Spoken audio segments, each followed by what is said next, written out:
Now, following the relaxation of the curfew and other COVID-19 containment measures, those in the entertainment industry are now hoping they will also get the green light soon. Our reporter Jamaica Maitland spoke with some stakeholders in the sector on how they think the industry can reopen safely. Parties are still being staged across the island despite the ongoing ban on events due to COVID-19.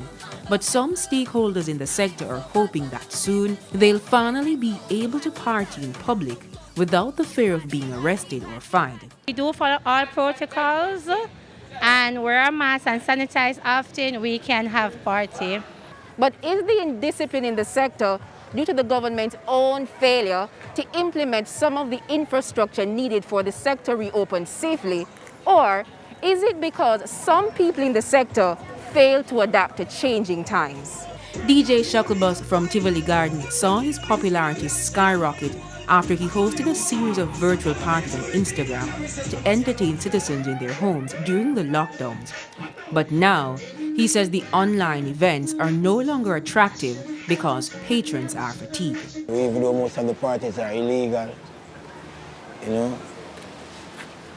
we still have to out there to get honest bread. Larger venues such as Mascamp, Fort Charles and Fort Rocky in Kingston were among those listed as entertainment venues by Minister Olivia Babsy Grange when parties got the green light last year. We can't afford stadium and then place them big Mascamp, them venue then. So only the rich promoter them are going to survive from dancehall.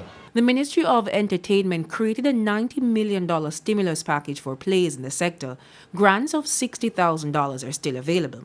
But DJ Shuttlebus believes many people are not aware of the offerings. Additionally, the informal nature that the sector creates means many players may not be eligible for the grant. I don't know, say maybe have most money go for it. Would you go for it? If I need it. But at the moment, no.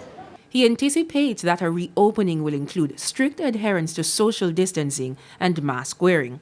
But he feels even those guidelines would be hard to follow at times. Even if you put on the flyer say wear a mask, you're not going to get that. And people want them support, so. If you come now and you pay money for coming to an event, you don't have a mask, you're going to take your money and bring it in. You get me?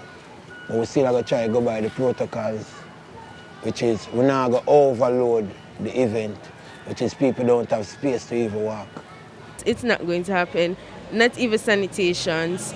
And I have been to few parties myself, and it's not been followed.